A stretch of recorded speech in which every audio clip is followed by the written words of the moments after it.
Hello, bishops. Hello, pastors. How are you doing? This is Pastor Dixon with Word of Faith and Praise Ministries Port St. Lucie. Welcome back to another episode of Strengthening the Soul of Your Leadership. Today, in this episode, I'd like to talk about pastoral care in personal tragedies and crisis. People today are vulnerable. They are looking for spiritual direction. And as you know, we are living in a dangerous time period. We are quickly approaching the end of the age. And as such, society has become hostile, volatile. People have questions. It's as if every day is there's a crisis. So bishops, pastors, Christian leaders, we have a responsibility. We have work to do. We do have a responsibility to meet God's people at their places of hindrances and stumbling blocks. So today, I want to talk about, as I said a few minutes ago, on pastoral care in tragedies and crisis.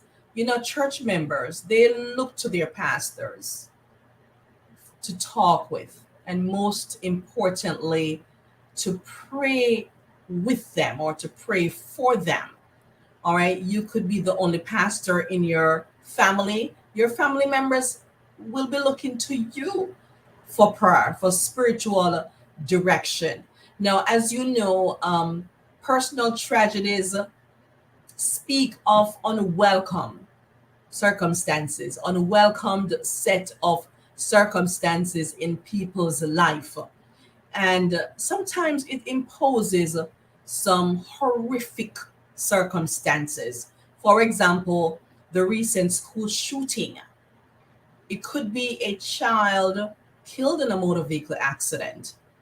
It could be a spouse, a wife, a husband or wife that is just diagnosed with a life threatening disease. It could be drama in the family, drama in the home, a family drama whereby a son or a daughter transitioning into the LBGTQ community. So that speaks of trauma of a broken family. Now, as you know, personal tragedies cause grief and devastation. So the family member or the church member may be inclined to ask the question, why am I having these experiences? That's where we come in.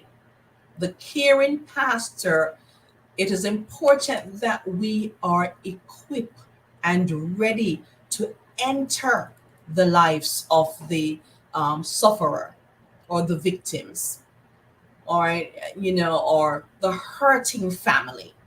All right, our job is to enter their lives by providing hope because they have questions. We want to soothe their concerns, their fears, and the questions they have. Now, we may not have the right answers, but today I'd like to share with you 5 approaches to take in handling the personal tragedies as a caring pastor. Number one, listen to the story.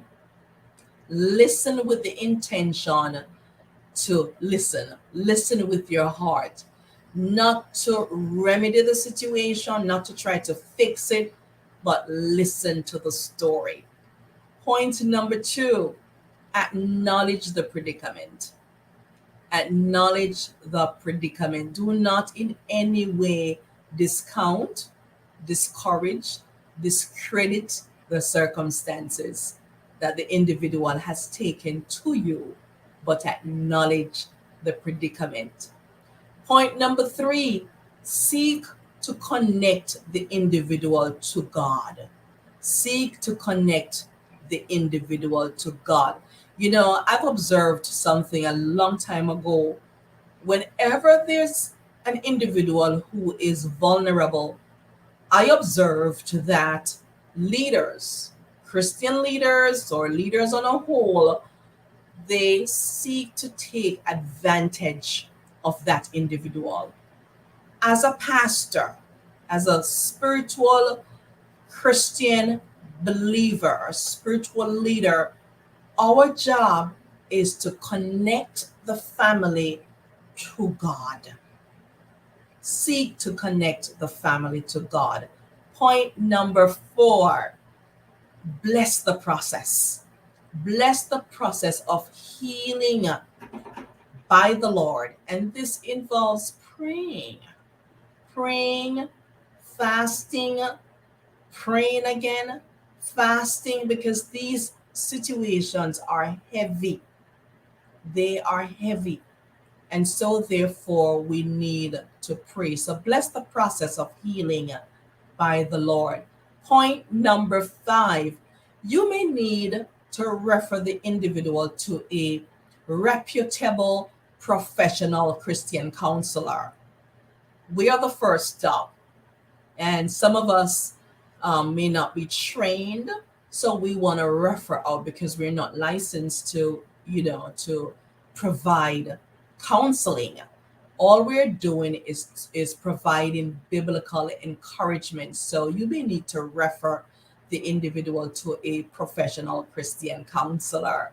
My final thought is the caring pastor helps people journey through their experience. The caring pastor helps people journey through their experience. I trust that these words will be useful, because more and more than ever, we see where people are hurting, vulnerable, and they need a trusted spiritual Christian pastor, leader to bring encouragement and restoration.